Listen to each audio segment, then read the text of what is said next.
are now tuned into the best damn football recap and prediction show. This is United Football Media's Tell Me About It, featuring DAR Sports Media, and it is obviously a big week for this here podcast. From the results of this weekend, we will get into the subject that I'm sure many of you have tuned in to hear us talk about shortly.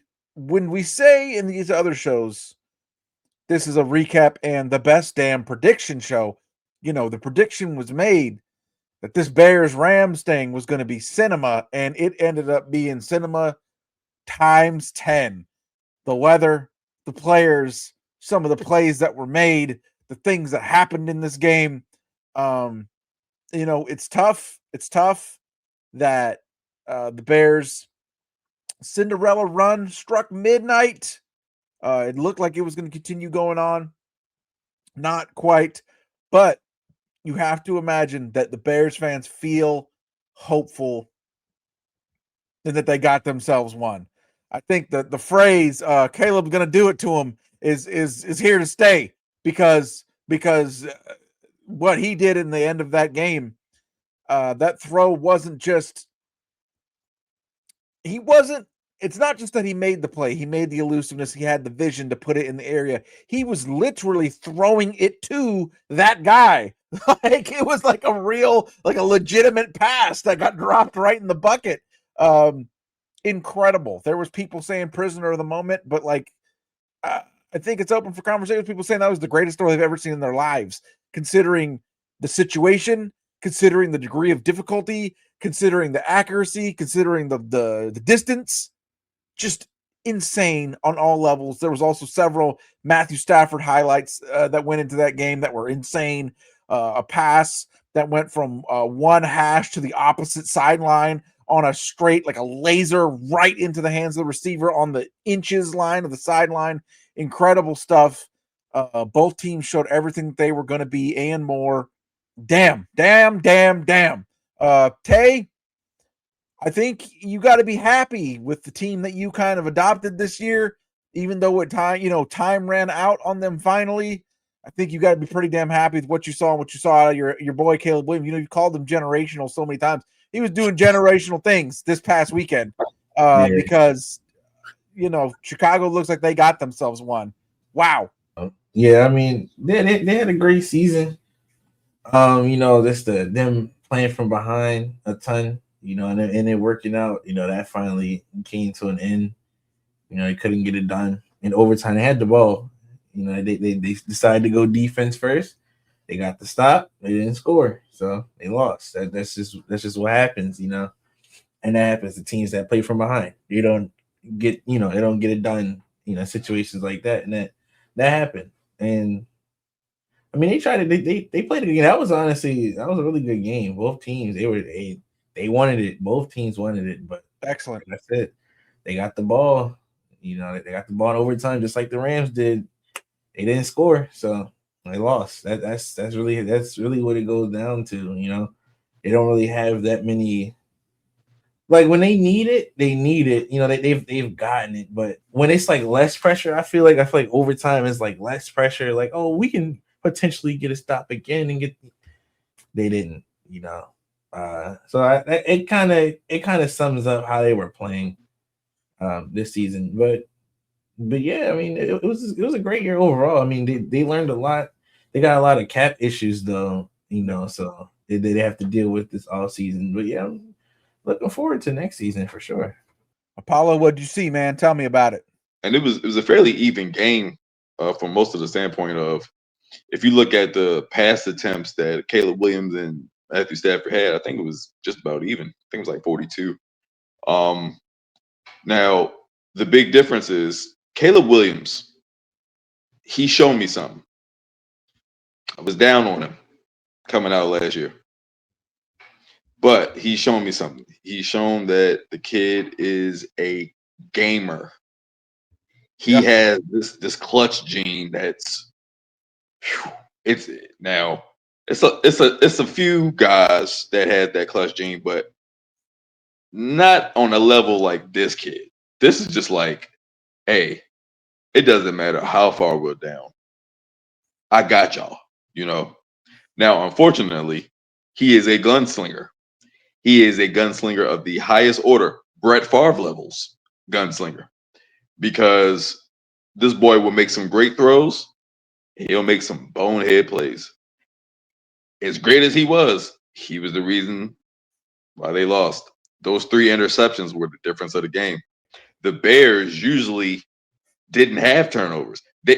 And on defense, they made their bones by creating turnovers. Yeah. Oh, they didn't do that this game. So as great as the Bears was, I mean, you got to tip your cap. You got that experience from Matthew Stafford and the Rams. Even though they're a young team, they've been through some battles, but he's still a little loosey goosey, and he's seen how far the team can go, how far he can push it, but you just got to be a little smarter. But overall, it's a great step for them, and that was a great game. And that's I think the number one thing you want to look at this team, and that for Caleb Williams in specific, is can we get consistency out of him and out of them? It was a big improvement because last year there was a lot of times where it looked like he had both shoes on the wrong feet, and he was deciding, well, let me throw it with my left hand on this fucking play. Let me just see how that works. Let me throw it from behind my back on this play and see where it goes. And now this year it's reduced to 20%. It was much, much less, but you still get those plays out of him where it's just like, what the hell are you doing? Just missed throws.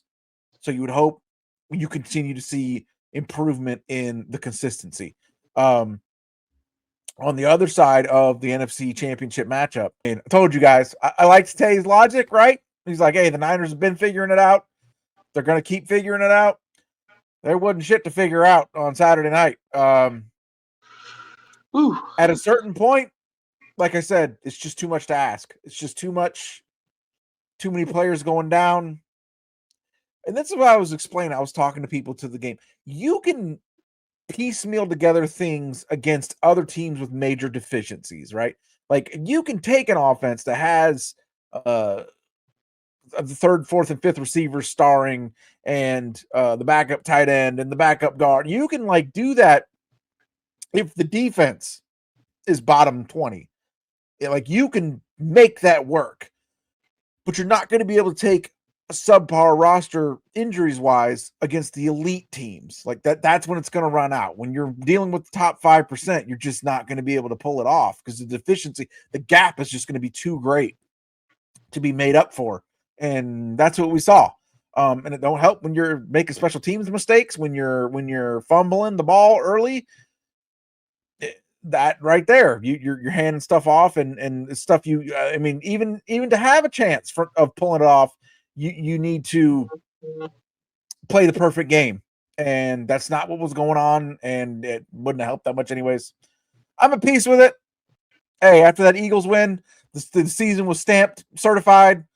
Glad we tried the whole way through, because there was Niners fans in the Niners community when they were still the number 1 seed talking about they should just pack it in and try to get a draft pick. This team isn't going nowhere with these injuries. They can't.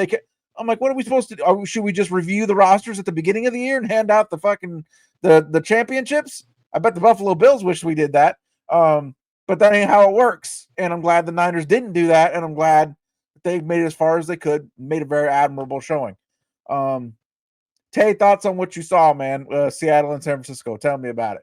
Well, I saw the Seahawks were a better team. I mean, they were up in the first 15 seconds of the game and didn't look back. I mean, they won every quarter, scored every quarter. Yeah, they just dominated. And honestly, it kind of felt like when they were watching film, when they had that extra week to prepare, it felt like they knew y'all were gonna beat the Eagles. Like they were very prepared for everything I had. So, they came in. They did. I mean, they were the 1 seed. They did exactly what they were supposed to. That's what they should do. So, yeah, it looked kind of scary though. That was a great playoff win. Apollo, what'd you see, man?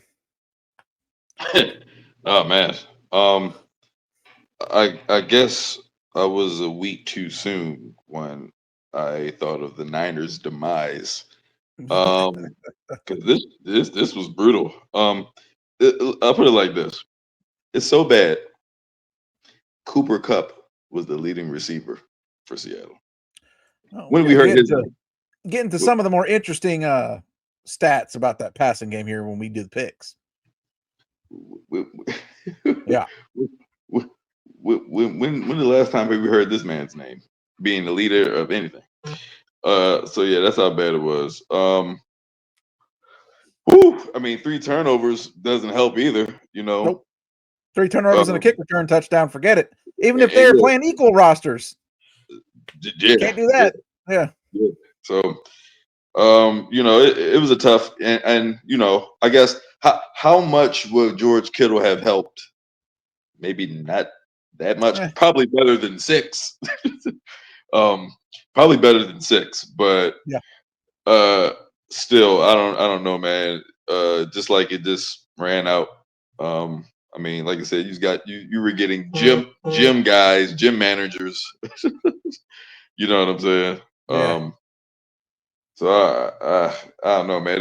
That was kind of rough to watch, but hey, I mean, Sam Darnold. I mean, Sam Darnold didn't even have to do much. He didn't throw. Hold on, we're about to get to that. We're about to get into that. Let's do some picks.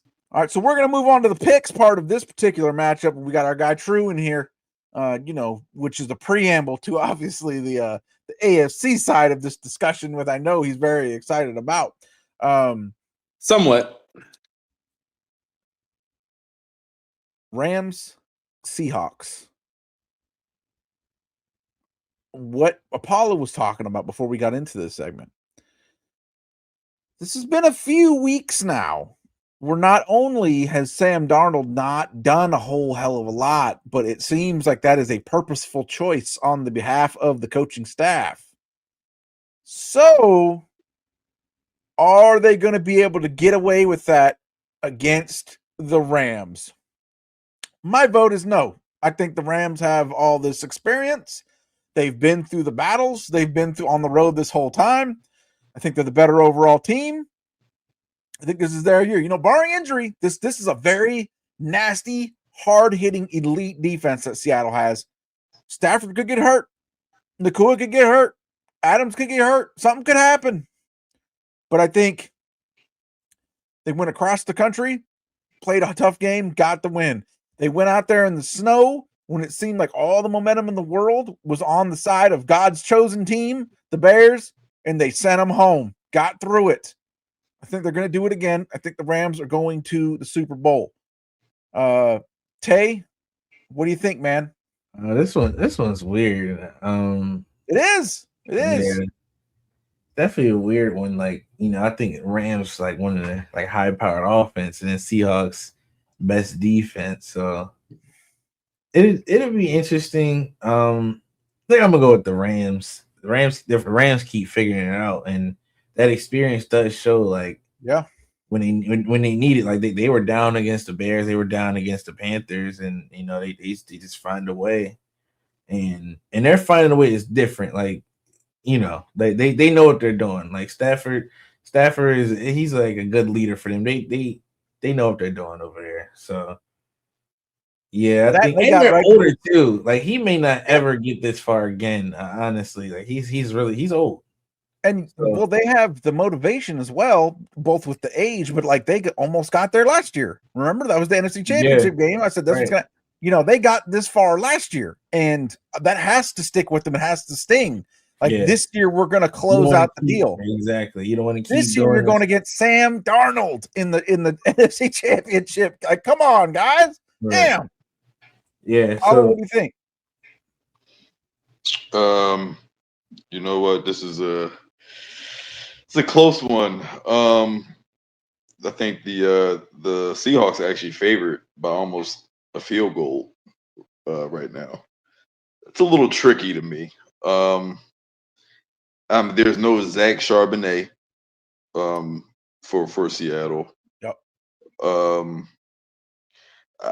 mean, I don't know how much he would factor, but I think that is kind of significant because Kenneth Walker isn't really dependable. Even though he, had 3 touchdowns last game. But I don't know. I think the Rams are going to pull this out, probably by a field goal. You know, like we keep talking about experience, and of course that matters. I think McVay is ready to go back to the bowl, man. I think he wants another one.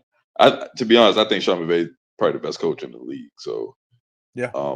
I don't mind him, getting to the Super Bowl again. And I like Stafford, So yeah, I think the Rams are going to slightly pull this one out. True, what do you think, man? Are they going to be able to cover up Sam Darnold one more time, or are the Rams going? All good things come to an end. I feel like Seahawks, nobody expected them to. I damn sure didn't expect them to not only win the division, but be number one in the NFC. I don't expect that at all. I was like, maybe like a 9-10 win season, but to do what they did, yeah, I think this is it. I think Sam Darnold got by pretty easy against, a very weakened and soft 49ers team that just like their second best weapon on offense besides CMC went down and is out for who knows how long at this point right now, especially where we are in this season. Who knows what it looks like next season for them. So, Seahawks they got the bye week, which was good for them. Obviously, they get the little bye week because you're number one seed. But the Rams have been playing. The Rams have been figuring it out, and the Rams didn't get to coast against their opponents in either week. And so that type of fortitude to pull those wins out, that matters too in the playoffs. Because you get hit in the mouth a couple times, some teams don't know how to respond. Seahawks have not been hit in the mouth yet in a game in the playoffs. Like they no resistance against the 49ers, and you're not going to have that same game against the Rams. I mean, Apollo said, like, Sean McVay, amazing coach. You got to look at all their weapons. Obviously, they have some young players, some younger players on their squad, but you still got Stafford. You still got Devontae Adams. You still have, a number of players on that team that have been to the dance, that have been there before. This is obviously not the same Rams defense that had Aaron Donald at the helm and, from before, but you're still a lot of playmakers, though. You still got guys got to get out there and get it done. And if Sam Darnold gets shaken up, how's he going to respond to that? Now, in the event that the Seahawks do manage to win this and Sam Darnold does, then maybe we got to have some conversations about who actually is the best coach, and because we saw what happened in Minnesota with Sam Darnold, and, it could be like night and day, considering. So I'm still going to go with the Rams, but I think this is going to be a hell of a game. I think this is going to be the true test for the Seahawks. All right, we're all nice and warmed up. And you guys need to get anybody need to get any tissues out? Anybody going to start crying? Because there's been a lot of tears, a lot of crying going on about this Bills situation. Between players, between media. I'm seeing players cry. I'm seeing coaches cry. I'm seeing media members cry. A lot of crying. Listen, man, I'm going to just say this, right? The Texans went home, right? Texans went home. Not much crying about CJ Stroud. Instead, it was a slaughter online of CJ Stroud. And rightfully so. Rightfully so. Caleb Williams, it wasn't because they were talking about, I think they should put in Davis Mills at halftime. And CJ Stroud probably was hoping that was going to happen because he didn't look like he wanted to be there at all. It was brutal. It was terrible. It was a horrible game. And like the Bears went home, 49ers went home. Number of teams went home this week.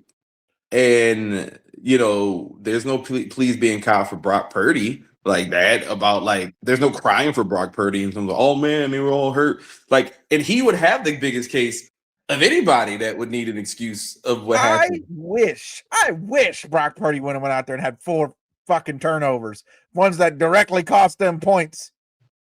I'll say I this. wish he would have, and you would have seen some shit online the next day and in the media. But with that being said, 49ers When it comes to somebody else, Pat McAfee, like literally when it what's the Buffalo Bills paid media guy? I forget. I know his name is Dan. I can't remember his Dan Orlovsky. Yeah, that dude. Yeah, that dude. So he was on Pat McAfee's show, and they got at him about being biased to Josh Allen. And he's like, "That's not true." And he's like, "Well, you were real critical of Lamar." No, I didn't say that. Like when you get people and they get dumbfounded looks on their face when you're telling them about what you said and when you're showing them the tweets that they sent, and you're like, "Oh, you said the exact same thing that everybody else is saying about Josh Allen, about Lamar. You saying Mahomes is over with, and blah blah blah." And Josh Allen goes out there and has a horrible game. You can talk about that turnover right near the half. Which what were you thinking? What were you doing? Tony Romo sounded like he had just seen someone get run over in traffic. The tone of his voice. He said, "Oh, you never do that." That's what he said. And that fumble was completely unnecessary, and cost them 3 points. Dude was losing his mind, melted under the pressure. And that's part of also why it's not fun to watch Bills games like that to me, because when Josh Allen is a great quarterback, absolute great quarterback, the best. But when you look at some of the challenges he's faced and some of the things that he's done under pressure, you can't excuse that. And the fact that people are trying to excuse this every single time, like that's old. It's really old. It's tiring for me as a fan to sit back and watch it, because it's like, bro, Josh Allen went out there, had a horrible, horrible game. And he's crying. Everybody's like, he gave it his all. He gave it. Like, we got to stop this for particular players. Because what's crazy? Like, you know who the first person who said Josh Allen had a terrible game? Josh Allen.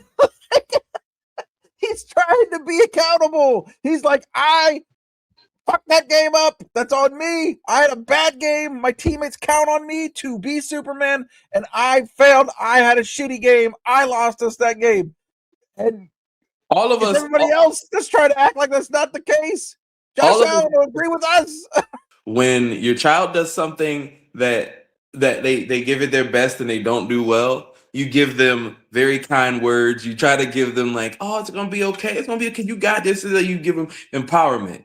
That's exactly what the media does to Josh Allen. Treat him like a little baby. A little cute little baby. You had 4 turnovers. It's okay. No, shit ain't okay. It's not okay. That was a playoff game. You can't keep saying he has the worst team in the playoffs. He had the leading rusher this year. He has an amazing O-line. A lot of what I saw when the Bills were making their comeback was just poor decision making and very conservative play calling from the Broncos. I felt like the Broncos could have done a lot more against that Bills defense. The controversial interception that turned the tide, and in the end, the amount of people crying about that, oh, some of those calls are, hey, come on, man. We've seen calls go the opposite way. We've seen calls go the opposite way all the time for some of these guys, Josh Allen included. So the game is the game, brother. You lost, loser mentality to give such grace to a quarterback who had multiple turnovers and blew it multiple times and was the reason why they lost the game. So there's just nothing else to say. I said, so many people wanted to cry about that turnover, but the thing is he cost him 3 points with his needless freelancing at the end of the half. And what was the margin of the game? 3 points. Goodbye. Shut up. Goodbye. Tay, tell me about this Broncos Bills situation and the Bills the Josh Allen, all that nonsense. Yeah, like I was saying last week and the week before about the Bills and Josh Allen. Like I'm not even gonna waste time on it. Like, if he's a reigning MVP, you go out there, you figure it out, you prove it. Like I don't care. He doesn't have this. Why doesn't that doesn't matter. That's why I don't do that for Lamar either. Like, I don't care. Like, if you are the best, you get it done or you don't. That's what it is. Like, I mean, you can only control what you can control. So, yeah, I mean, he didn't, and he controlled what the stuff that he could control. It wasn't that good. It wasn't that good. I mean, they scored 30 points, but they left a lot of. I mean, come on, they could have scored 40 or something like that. So, yeah, I mean, they lost. Broncos, the Broncos won when Bo Nix played a great game. Which is, surprising. I didn't think he played that good. So yeah, that was a really good game for them. Defense showed up at times for the Broncos. It wasn't the same regular season defense. That happens. But showed up. It was enough to win, I guess you could say. They're going to need to show up. The regular season defense is going to need to show up this week. Yeah, it will. It will. But yeah, I mean, I don't care about the Josh Allen stuff. Like, he the best quarterback in the league. Okay, well then all that other stuff doesn't matter then.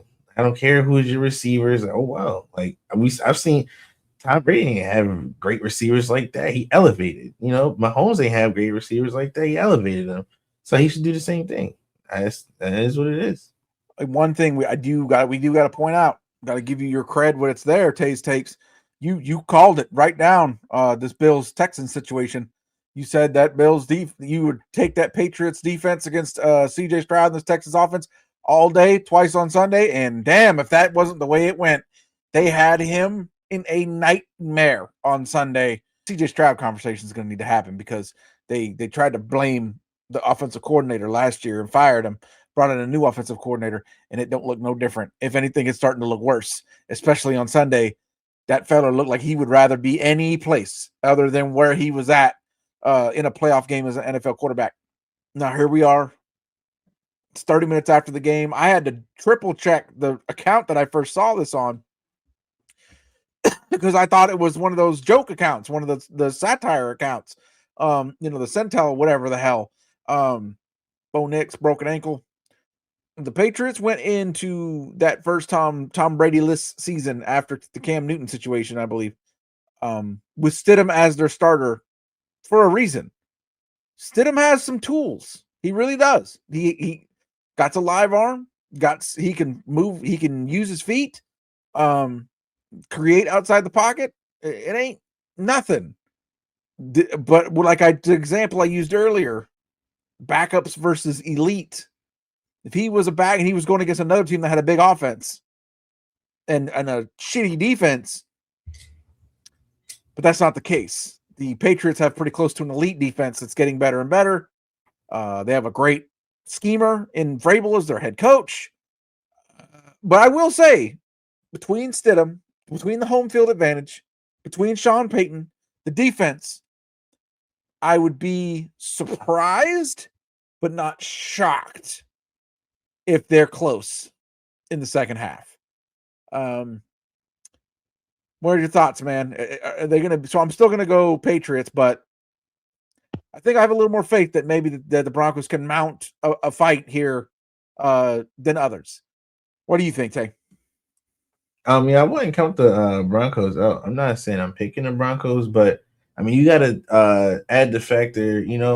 There's no film on it could be completely different. So that's definitely something to think about. Like, and Sean Payton, remember they traded a first for him, they traded a second for him. I mean, if he's that good, you can get through this game. You can definitely get through this game. Yeah, it just has to be the game has to be called really well. Players can't be dropping the ball, like stuff like that is just gonna make the game even harder. Like, the receivers gotta be available, gotta be open. Yeah, everyone's gonna need to make a play. It's gotta be perfect around them. And can't do none of this Cleveland Browns. Everything has to be perfect for me to do my fucking job bullshit. If you're one of the receivers, you're gonna need to make plays. Time to be a professional receiver and earn your contract. Make some plays for your quarterback. Sorry, shit drives me nuts when I see it. Yeah. I mean, that's really this is how it's gonna go for the Broncos. Like I said, there's no film. There's nothing to really watch. I mean, there's film to a certain extent, but to the quarterback, there's nothing they can really go off of. So there's an advantage there, if you think about it that way, just trying to be positive if you're a Broncos fan, something to think about. But yeah, I'm gonna go with the Patriots. Patriots look hungry, and it's pretty cool. I kind of want the Patriots to be successful. It's pretty cool. What like after Tom Brady? Yeah, it's a lot of pressure. It's a lot to live up to. Yeah, Both it's the coach pretty and the cool. quarterback. This new era. So yeah, I think it's cool too. Yeah, he's actually coming through. And some people didn't even like Drake May, so that's pretty cool though that they're figuring it out and they're hot. Like they were terrible last year. Yeah. And they're one game away from the Super Bowl. So I like to see that. So yeah, I'm going with the Patriots.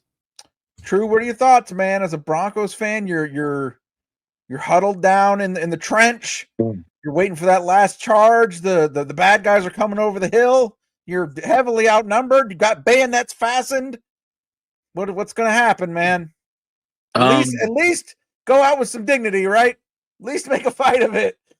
I think this game is going to be closer because we have not seen the Patriots on the road in a playoff game yet. Yeah. In Mile High, at Mile High at that, which is like one of the few home field advantages left. Yep. That's a tough place to play. So, and another thing, I think, Tate kind of alluded to it, there's no film. So you go into this like you would go into a week 14 game, just amplify. If Bo Nix was out for week 14 and you say, okay, we got to go with Jared. So here's what we're going to do. We're going to put RJ, we need you to step up. We're going to try to run some small routes with Mims and try to get Sutton to be focused and Troy Franklin, what you got for me? It's an all-out team effort. Your defense is good enough. Defense wins championships. Yeah, the defense can do it. We've seen. It ain't no surprise. We got 3 elite defenses and 1 pretty damn good defense left. And there's one thing to me that makes this an interesting game for the Broncos. We've never seen Drake May under super pressure in the playoffs. It's going to really rely on the defense. If that defense can get a couple turnovers, kind of, pressure Drake May, like this is unfamiliar territory for Drake May. This is unfamiliar territory. You have to watch the film of that. Look for the holes in the Patriots defense. Where can he find these holes that we see on this film? Granted, you only got a week, but in some cases that's good because they only got a week too, and they don't know what they're preparing for. So you can see what you're prepared for. You go and practice. You just make it happen. Like I said, I still think the Patriots, with their momentum, probably can get a win because it's hard. But I watched the Eagles have Carson Wentz go down. Nick Foles stepped in and got it done. Maybe instead of been waiting for this moment, this could be like, this is the moment. Like, I've been waiting for this. I'm about to show you what I can do. Unbiased, I think the Patriots probably have a more of an advantage, but you play to get the number 1 seed for moments like this. There you go. So, well, it sounds like the panel, begrudgingly, sadly for one of us, sounds like the panel is expecting a Patriots-Rams Super Bowl, but you never know. That's why they play the games. Excited to see all of them this weekend. Hope we gave you some insight. We'll be back to cover, obviously, Super Bowl blowout. Look back on the page. The UFL had their draft redispersed. Their coaches, their quarterbacks, their whole rosters. UFL season kicking off pretty soon. We will be here to provide coverage for that. We'll have rundowns of the new rosters one by one coming up here in the next few weeks. Getting ready to lock in for UFL season. Super pumped. News going on. Check the page for our boys down there, the San Antonio Toros of the Continental Football League. They signed a coach. They got a quarterback, Will Arndt. They got a lot of things going on, looking like they're going to do some air raid spread offense down there. Exciting times. Announced their stadium as well, Incarnate Word Stadium. Be looking at their socials to check out everything that's going on with our boys down there at the San Antonio Toros of the Continental Football League. All that, so much more. We are back and better than ever. Real quick. It's the United Football Media. Tell me about it.